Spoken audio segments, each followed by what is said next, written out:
खोई हुई सभ्यताओं की यात्रा पर चलिए। प्राचीन कलाकृतियां और लंबे समय से खोए हुए प्राचीन ग्रंथों को देखिए। इस मिट्टी की ईंट पर अजीब लिखावट को कीलाक्षर क्यूनिफॉर्म है।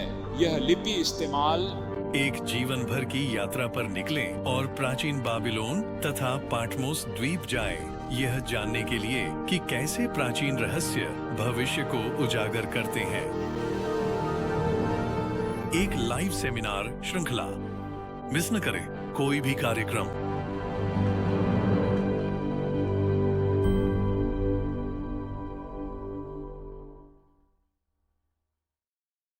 बाइबल कहती है, मैंने समुद्र से एक पशु को ऊपर उठते हुए देखा।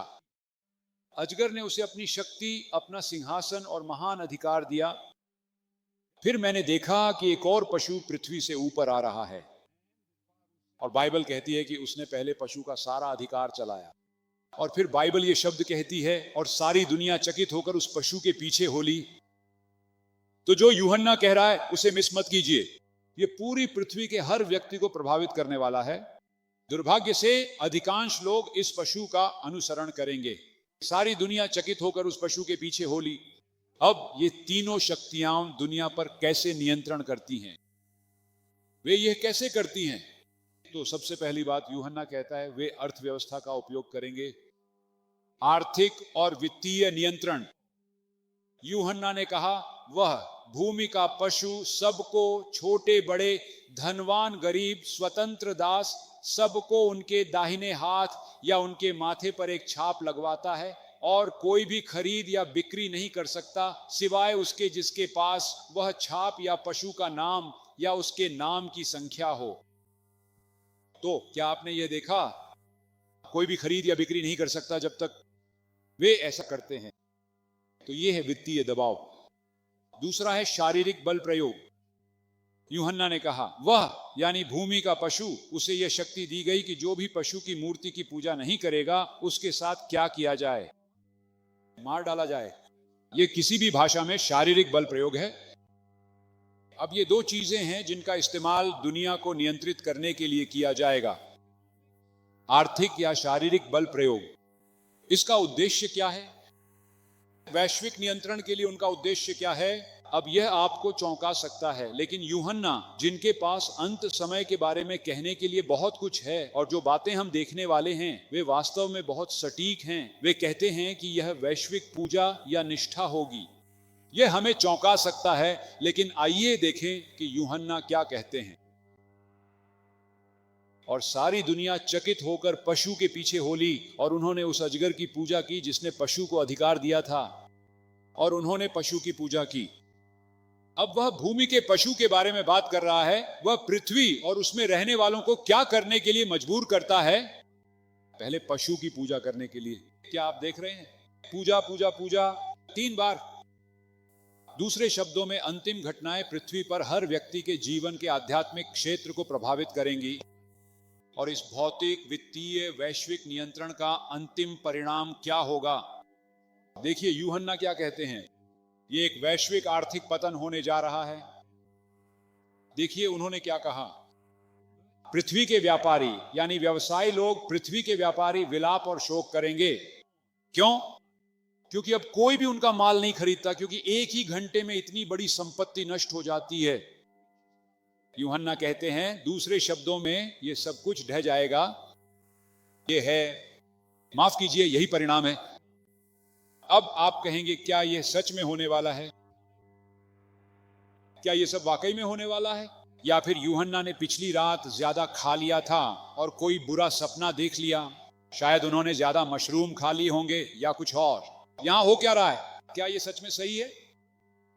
तो मैं आपके साथ क्या करने जा रहा हूं, मैं आपको आज की दुनिया में हो रही कुछ बातें दिखाना चाहता हूं जो ये दिखाती हैं कि देखिए यूहन्ना सही थे। ठीक है, अब हम आज ये सब कुछ नहीं समझ सकते क्योंकि ये बहुत ज्यादा है और समय भी कम है, लेकिन यही सब हम आने वाले कुछ हफ्तों में एक साथ मिलकर समझेंगे। ठीक है, लेकिन चलिए इसकी शुरुआत करते हैं।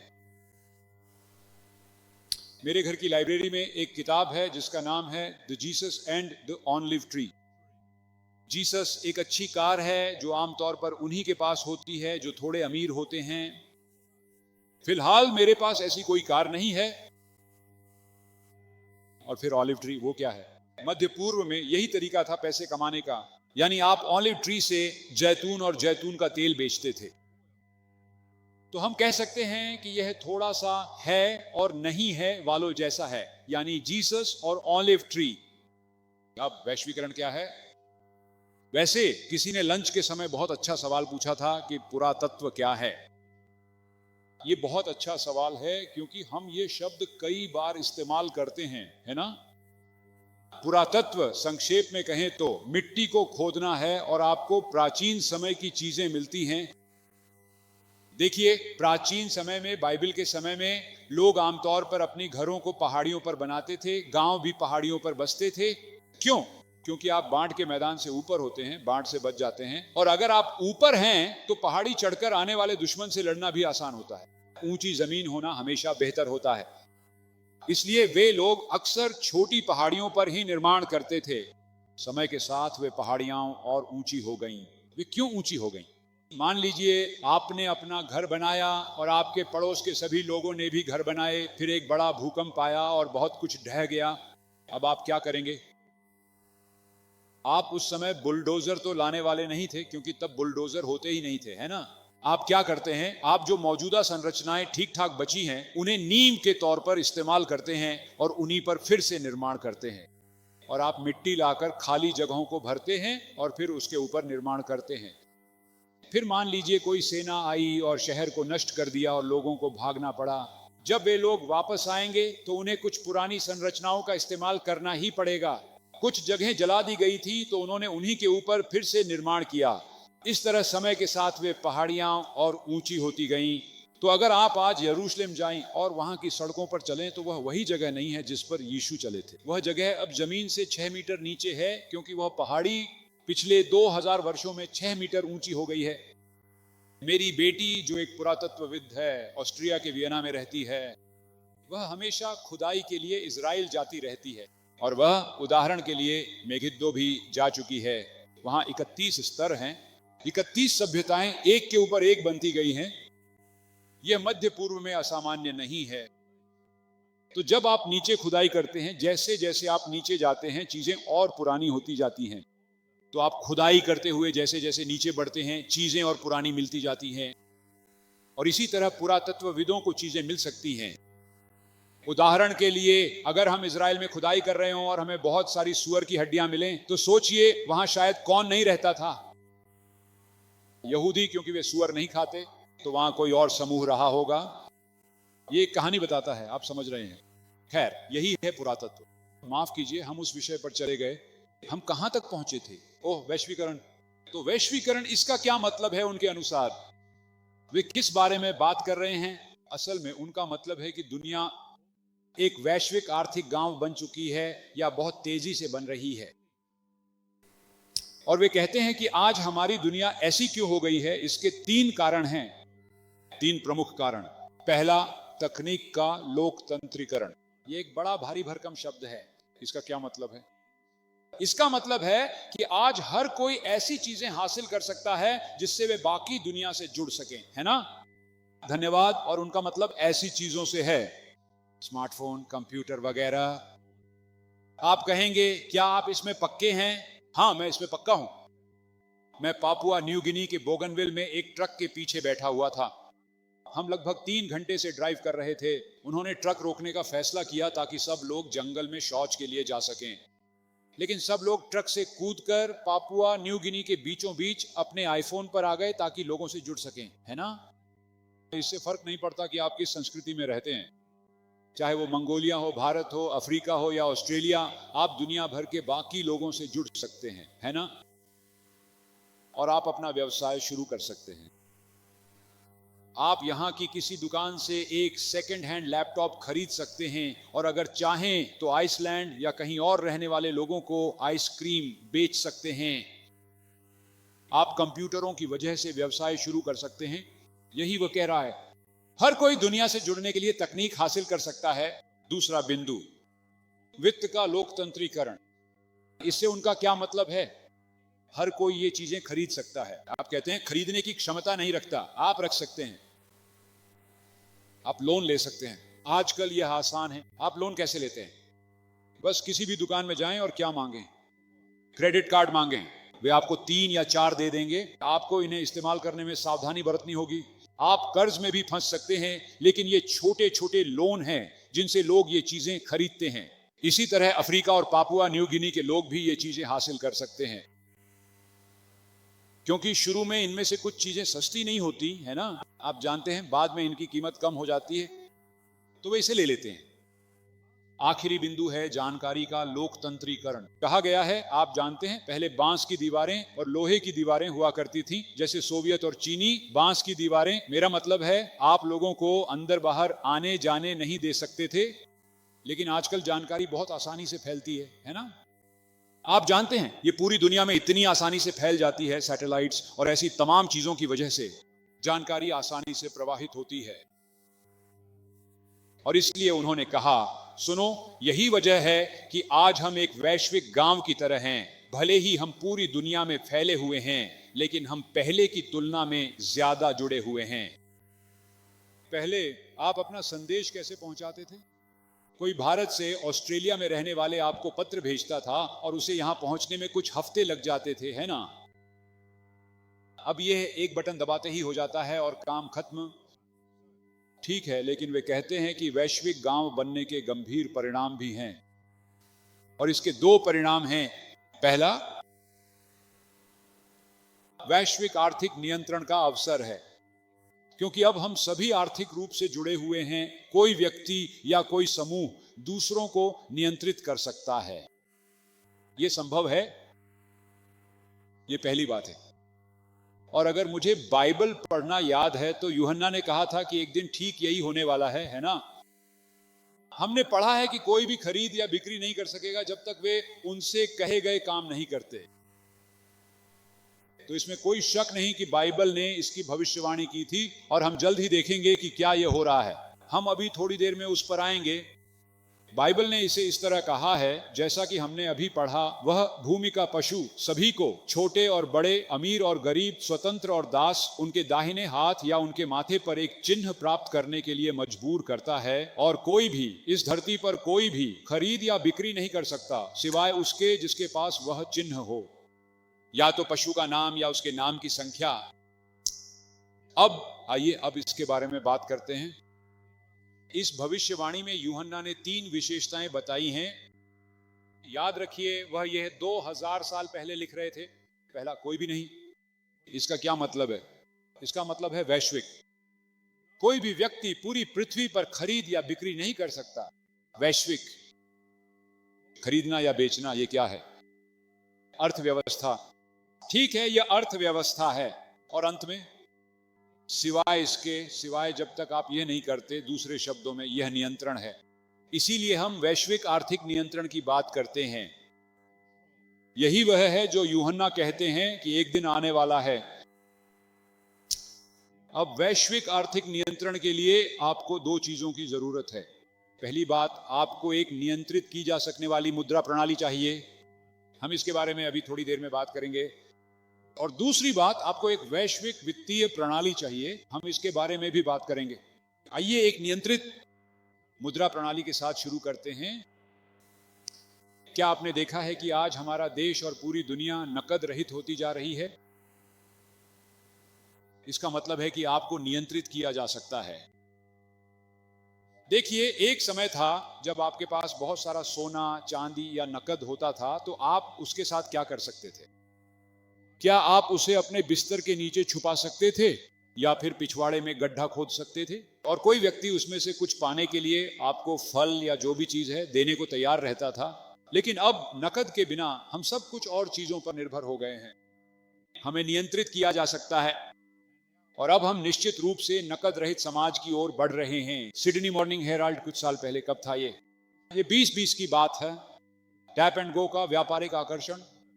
आप सब जानते हैं। आप में से कितनों के पास अभी नकद है? मैं आपसे हाथ उठाने के लिए नहीं कहूंगा, लेकिन आज हम में से शायद ही कोई नकद लेकर चलता है ना? कार्ड है, थोड़ा बहुत नकद है, लेकिन ज्यादा नहीं। असल में मैं खुद भी नकद नहीं रखता।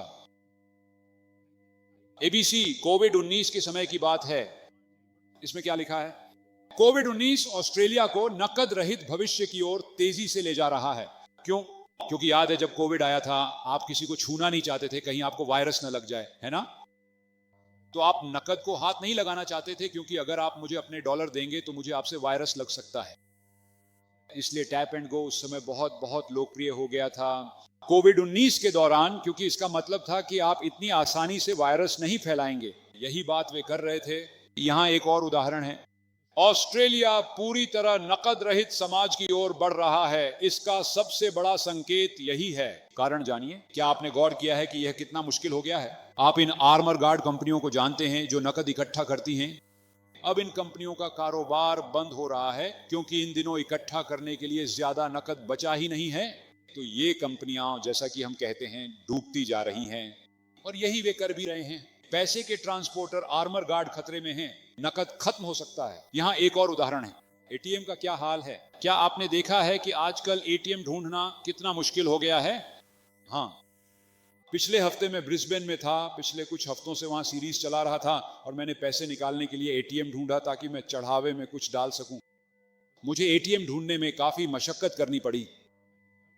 मुझे एक ढूंढने के लिए जाना पड़ा, आप जानते हैं, आमतौर पर गैरेज वगैरह में। लेकिन क्योंकि आज हम कैशलेस हो रहे हैं, हमारा समाज नकद से दूर जा रहा है। अब आइए एक नियंत्रित मुद्रा प्रणाली के बारे में बात करें। हम बिटकॉइन, डिजिटल करेंसी और इस तरह की चीजों, क्रिप्टो करेंसी के बारे में बात करना चाहते हैं। मुझे यकीन है आपने ये सब फैंसी शब्द सुने होंगे, लेकिन ध्यान दें कि हमारे ऑस्ट्रेलिया के रिजर्व बैंक ने क्या कहा है। ये सिडनी मॉर्निंग हेराल्ड है। आरबीआई, हमारा ऑस्ट्रेलिया का रिजर्व बैंक, एक डिजिटल करेंसी का ट्रायल करने जा रहा है, और हम अभी देखेंगे कि इसका क्या मतलब है। ये एक और उदाहरण है। 130 देशों का एक अध्ययन, जो दुनिया की आधी आबादी है, वे सभी उस चीज की खोज कर रहे हैं जिसे हम सेंट्रल बैंक डिजिटल करेंसी कहते हैं। हम इन्हें सीबीडीसीज कहते हैं। यहां सभी देश हैं, और इनमें से कई अब इस विचार की खोज कर रहे हैं। इसका क्या मतलब है? इसका मतलब यह है, सेंट्रल बैंक डिजिटल करेंसी का मतलब है कि इन्हें राज्य द्वारा जारी किया जाता है, और ये राज्य यानी सरकार द्वारा समर्थित होती है, जिसका मूल रूप से मतलब है कि हम सरकारों को नियंत्रण दे रहे हैं। इसी वजह से उन्होंने यह भी बताया है कि बहुत जल्द वे आपको आपके बैंक खातों को बंद कर सकते हैं, सिर्फ इसलिए क्योंकि आपने कुछ खास प्रकार की चीजों पर बहुत ज्यादा पैसा खर्च कर दिया है। सिर्फ इसलिए कि आप हाल ही में डॉक्टर के पास नहीं गए हैं, तो आपको बंद कर दिया जाता है, क्योंकि वे नियंत्रण कर सकते हैं। अब मैं ये नहीं कह रहा हूं कि मैं सिर्फ ये कह रहा हूं कि हमारे पास ये तकनीक है। आज पूरी दुनिया इसी दिशा में जा रही है, हम इसी ओर बढ़ रहे हैं, और इसका मतलब है केंद्रीय नियंत्रण। तो यही वह व्यक्ति कहता है, हम दूसरों द्वारा नियंत्रित हो सकते हैं जब हमारे पास नकद रहित समाज होगा और जब वैश्वीकरण होगा। दूसरा बिंदु है, वैसे, और हमने आज बीस्ट का निशान कहा था, उसके बारे में बात करता है। इसके अलावा जब आप सभी आर्थिक रूप से जुड़े होते हैं, जैसे एक वैश्विक गांव, तो इसका मतलब है कि एक शक्ति बाकी सभी को गिरा सकती है, एक शक्ति बाकी सभी को संकट में डाल सकती है। क्या यह संभव है? खैर, मुझे यकीन है आपने जीएफसी के बारे में सुना होगा। याद है वो 2008 में वैश्विक वित्तीय संकट आया था। अमेरिका को एक आर्थिक वायरस लगा था, जिसे हमने सब प्राइम मॉर्गेज संकट कहा था। जब उन्होंने छींक मारी, दुनिया भर के सभी देशों को भी वह बीमारी लग गई। आपको याद होगा कि यहां ऑस्ट्रेलिया में उन्होंने आपको पैसे दिए थे ताकि आप खर्च करते रहें, जिससे अर्थव्यवस्था चलती रहे। मुझे याद है, मेरा ख्याल है उस समय मिस्टर रड थे, वे सबको पैसे दे रहे थे। ऐसा ही पूरी दुनिया में हुआ था। अन्य देशों ने भी यही किया, और बाइबल में उल्लेख है कि एक वैश्विक आर्थिक पतन आने वाला है। अब शारीरिक दबाव के बारे में क्या यह संभव है कि हमें शारीरिक रूप से नियंत्रित किया जा सकता है? मुझे नहीं लगता कि इसे समझना मुश्किल है। उदाहरण के लिए, आपने द्वितीय विश्व युद्ध के दौरान नाजीवाद के बारे में पढ़ा होगा। नाजियों ने जर्मन लोगों को कैसे नियंत्रित किया? शारीरिक रूप से। कई लोगों ने अपनी जान गंवाई, या शारीरिक दबाव के कारण उन्हें कंसंट्रेशन कैंपों में डाल दिया गया। कम्युनिज्म ने लोगों को कैसे नियंत्रित किया? शारीरिक दबाव। उन दिनों लोग बहुत डरे हुए थे कि राज्य उनके साथ क्या कर सकता है। अब हमारे पास कोविड के दौरान शारीरिक दबाव का एक अच्छा उदाहरण भी है ना? अब कृपया मुझे गलत मत समझिए, मैं यह नहीं कह रहा कि सरकारें लोगों को टीका लगाने और उन्हें वायरस से बचाने की कोशिश करके गलत कर रही थी, लेकिन उस समय कई लोगों ने सिर्फ इसलिए अपनी नौकरियां खो दी क्योंकि वे टीका नहीं लगवाना चाहते थे, है ना? लोगों को लगता था कि वे नहीं लगवाना चाहते, लेकिन उन्हें मजबूर किया गया। तो मैं बस इतना ही कह रहा हूं, नागरिकों पर शारीरिक दबाव डालना कोई ऐसी चीज नहीं है जो हो नहीं सकती। कोविड के दौरान ये पूरी दुनिया में हो रहा था, पूरी दुनिया में। मैं ये नहीं कह रहा कि वायरस के दौरान ये कोई बुरी बात थी, मैं बस इतना कह रहा हूं कि वे ऐसा कर सकते हैं, यही बात है। अब सवाल यह है, क्या यह यथार्थवादी है कि पृथ्वी की अंतिम घटनाएं यानी अंत समय की घटनाएं जीवन के आध्यात्मिक क्षेत्र को प्रभावित करेंगी? क्या यह सच में संभव है कि लोग खरीद या बेच नहीं पाएंगे जब तक वे किसी विशेष पूजा आध्यात्मिक चीजों का पालन न करें? ठीक है, मैं आपको दिखाता हूं। मैं आपसे इंग्लैंड के सर अर्नोल्ड जे टॉयनबी के बारे में बात करना चाहता हूं। सर अर्नोल्ड जे टॉयनबी कौन है? वे कुछ साल पहले ब्रिटिश इतिहासकार थे, ऑक्सफोर्ड विश्वविद्यालय और लंदन विश्वविद्यालय से। उन्होंने स्टडी ऑफ हिस्ट्री नामक किताबों का एक विशाल सेट लिखा था। उन्होंने 21 विश्व सभ्यताओं जैसे इंका, एजटेक, चीनी, बेबीलोनियन, असीरियन आदि का अध्ययन किया और वे यह सवाल पूछ रहे थे कि वे प्राचीन सभ्यताएं क्यों ढह गईं, वे क्यों बिखर गईं। मैं चाहता हूं कि आप ध्यान दें कि इस व्यक्ति ने अपने शोध के दौरान क्या कहा। उन्होंने कहा, मूलभूत संघर्ष राजनीतिक नहीं है बल्कि धार्मिक है। जब वे सभी सभ्यताओं को देखते हैं, मूलभूत संघर्ष राजनीतिक नहीं है बल्कि धार्मिक है। यह रेखा आज हर जीवित आत्मा के भीतर की आंतरिक आध्यात्मिक दुनिया को काटती है, चाहे जन्म के संयोग से उसके शरीर पर राजनीतिक नागरिकता की जो भी मुहर लगी हो। अब देखते हैं कि क्या यह सच है। यहां पिछले मान लीजिए 50 वर्षों में हमारे ग्रह पर हुए हालिया अंतरराष्ट्रीय संघर्ष हैं। इनके बारे में सोचिए, इस बारे में क्या ख्याल है? नॉर्दर्न आयरलैंड, क्या आपको नॉर्दर्न आयरलैंड संकट याद है? वो कौन थे? वो कैथोलिक बनाम प्रोटेस्टेंट्स थे। यही उस मामले का मूल था। यहां एक और उदाहरण है, बोस्निया, सर्बिया और क्रोएशिया के बारे में क्या ख्याल है? क्या आपको 1990 के शुरुआती दशक की बात याद है? यह मुसलमानों के खिलाफ ऑर्थोडॉक्स ईसाई और कैथोलिक के बीच था। अंदरूनी तौर पर यह एक धार्मिक मामला था। यहां एक और उदाहरण है, आतंकवाद। अक्सर ये चरमपंथी मुसलमान होते हैं, है ना? कुछ चरमपंथी मुसलमान जैसे ISIS वगैरह, लेकिन वे ही अकेले चरमपंथी नहीं हैं। चरमपंथी ईसाई, चरमपंथी हिंदू और भी चरमपंथी रहे हैं। अक्सर इसके पीछे कोई धार्मिक समूह होता है, अंदर ही अंदर। यहां एक और उदाहरण है, कश्मीर, जो हिमालय की पहाड़ियों में ऊपर है। यह मुसलमानों बनाम हिंदुओं के बारे में है। यही है जो पर्दे के पीछे चल रहा है। और फिर एक और बड़ा मामला, इजराइल और मध्य पूर्व के बारे में क्या ख्याल है? वो संघर्ष आखिर है किस बारे में? खैर, उस संघर्ष में हमारे पास ऑर्थोडॉक्स यहूदी हैं, बहुत सख्त यहूदी, धार्मिक यहूदी। हमारे पास इंजीलवादी ईसाई भी हैं और मुसलमान भी हैं। आप कहेंगे इंजीलवादी ईसाई? कुछ साल पहले ऑस्ट्रेलिया के राष्ट्रीय टेलीविजन पर एक कार्यक्रम आया था जिसका नाम था दुनिया अमेरिका के बारे में क्या सोचती है। दुनिया अमेरिका के बारे में क्या सोचती है। और उस कार्यक्रम में उस समय इस राज्य के मुख्यमंत्री बॉब कार का इंटरव्यू लिया गया था। अब Bob Carr New South Wales के बहुत पढ़े लिखे मुख्यमंत्री थे और उन्होंने पूछा, मिस्टर कार, ऐसा क्यों है कि संयुक्त राज्य अमेरिका की सरकार इजराइल का समर्थन करती है लेकिन फिलिस्तीनी अरबों का समर्थन नहीं करती? क्यों? उन्होंने कहा, यह तो आसान है। उन्होंने कहा, ऐसा अमेरिका के ईसाइयों, प्रोटेस्टेंट्स की वजह से है। वे मानते हैं कि इजराइल भगवान के लोग हैं, इसलिए उन्हें सैन्य सहायता के साथ समर्थन देना चाहिए। और यही बात आज भी अमेरिका की मध्य पूर्व नीति को चला रही है। आप खुद सोचिए, इस साल इजराइल में वर्तमान राजदूत कौन हैं जिन्हें नियुक्त किया गया है? वह एक प्रोटेस्टेंट बैप्टिस्ट पादरी हैं जो कई वर्षों से मध्य पूर्व जा रहे हैं और इजराइल का समर्थन करते हैं, लेकिन फिलिस्तीनियों का नहीं। सरकार पर दबाव डालने वाले प्रोटेस्टेंट्स ही हैं।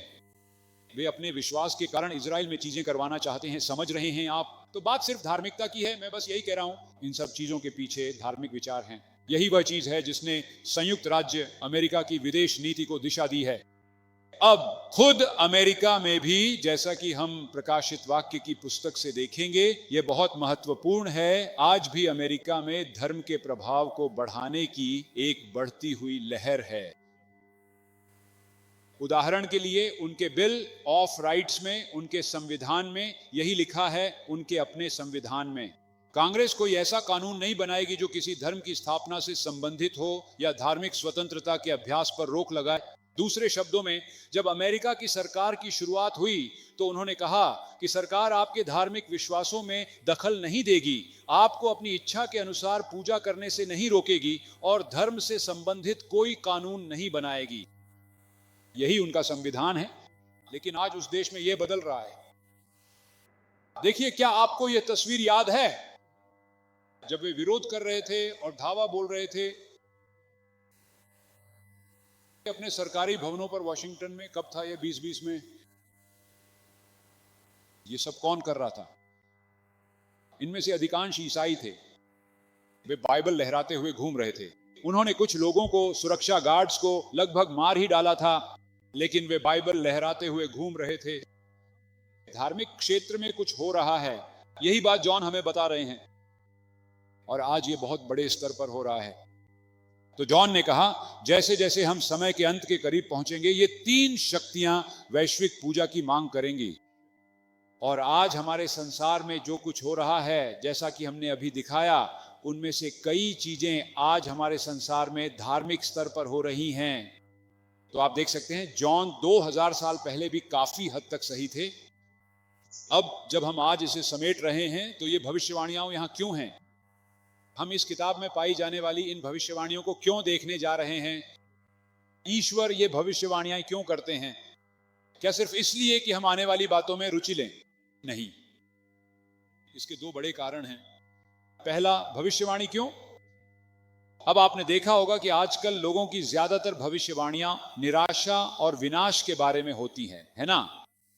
कहा गया है कि एक बड़ा सुनामी हिमालय की पहाड़ियों को बहा ले जाएगा और हम सब डूब जाएंगे। आपने शायद वह फिल्म देखी होगी। हमेशा निराशा और विनाश, उसमें कोई अच्छी खबर नहीं होती। बाइबल के साथ ऐसा नहीं है, बल्कि बाइबल आशा देती है।